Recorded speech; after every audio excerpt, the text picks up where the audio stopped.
2025 Bimota Tesi H2 Tera review, the supercharged Italian unicorn that finally makes sense. Let's be real. Bimota isn't the first name that pops into your head when you're thinking of sensible motorcycles. Insane, rare, beautiful? Absolutely. Practical? Not really. But that might be changing. Enter the 2025 Bimota Tesi H2 Tera. This is easily the most versatile and rider-friendly bike the Italian boutique brand has ever made. And we couldn't ignore just how good it really is, even with a few flaws. So what is it? In short, it's a supercharged, hub-steering Italian exotic with Kawasaki DNA and a more livable, all-rounder vibe. It's not just another bonkers track weapon. It's Bimota's attempt at making something that real humans might actually want to ride every day. Well, kind of. Kawasaki heart, Italian soul. Since Kawasaki bought a 49.9% stake in Bimota a few years back, they've been giving the Italians access to their top-tier tech, and it shows. The Tesi H2 Tera is powered by the same supercharged 998 cubic centimeters inline-4 from the Kawasaki H2 SX, which is known for being both smooth and savage, depending on your right wrist. It's not as hardcore as the engine in the Ninja H2, but it's still ridiculous in the best way possible, with a claimed 197 brake horsepower and that signature forced induction madness.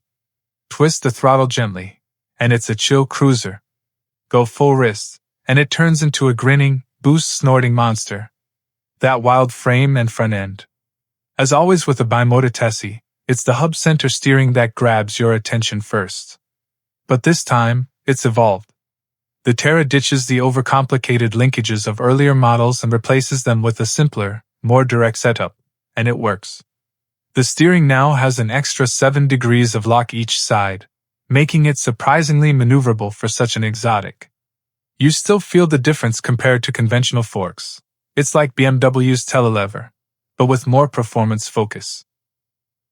There's feedback, but it doesn't come from weight transfer under braking. You'll get used to it by the second tank of fuel, and then start to appreciate how stable and unflappable it is mid-corner or even during sudden trail braking.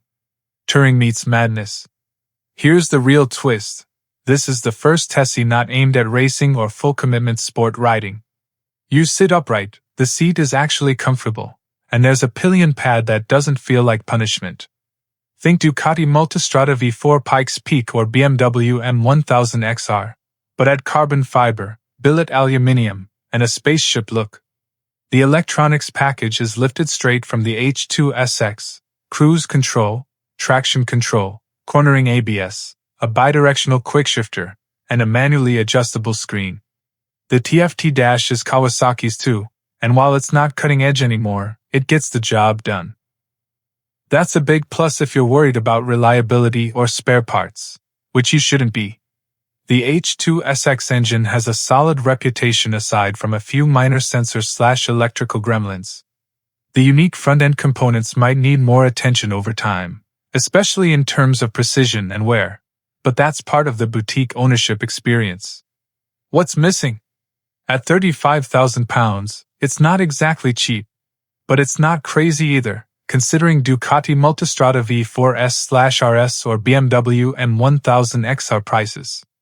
What it could use is electronic suspension, updated rider aids, radar cruise, come on, Kawasaki, hard luggage included as standard, more accessory options out of the box. But the value is there.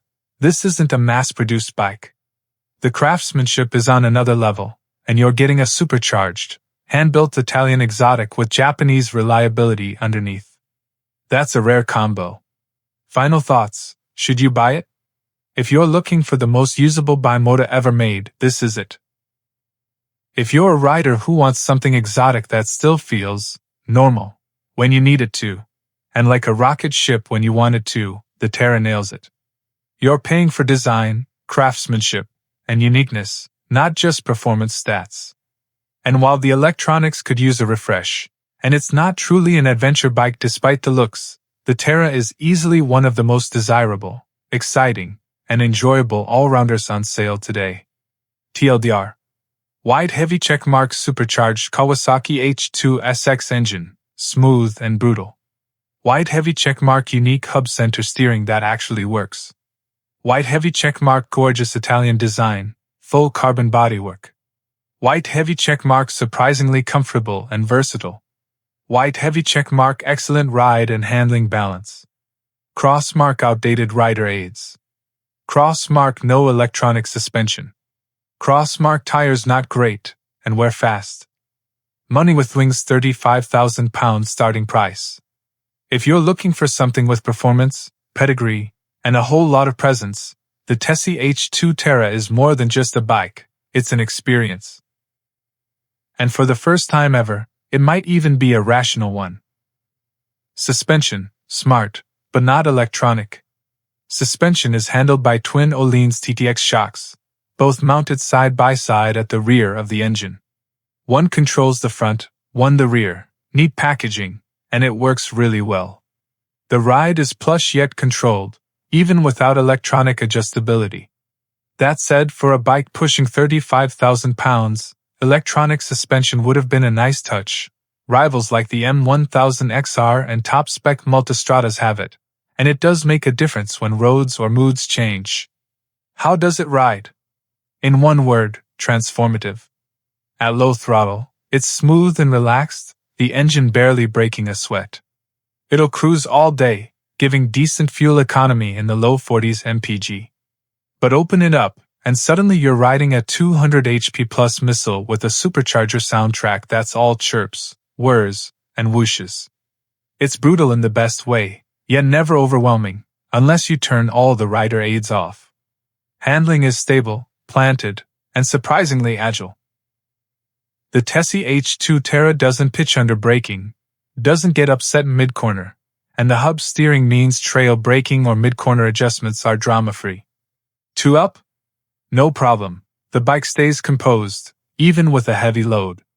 So, adventure bike? Sort of, but not really. It wears endless Scorpa tires that look a bit off-roadish, but the Tera isn't cut out for anything beyond tarmac. There's limited ground clearance, short suspension travel, and no electronic ride height adjuster like some early prototypes had. It's believed road-focused tires are coming soon, and they'll suit the bike much better. Bonus, or downside, the endless tires wear quickly. After just 400 miles of spirited riding, the tread was clearly disappearing. Brakes and electronics, some highs, some lows. The Brembo Stylema calipers biting into 330mm discs are as strong as you'd expect, but the tires hold back their full potential. As for electronics, the traction control and wheelie control work, but feel a bit clunky. European systems from BMW or Ducati are smoother, reacting more proactively.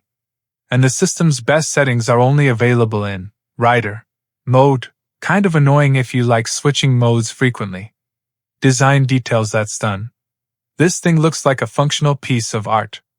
Every component screams quality. Machined billet aluminium, carbon bodywork, some painted, some raw weave, forged OZ racing wheels, Öhlins shocks, and those signature Bimota touches like a carbon-covered coolant reservoir with the B logo molded in.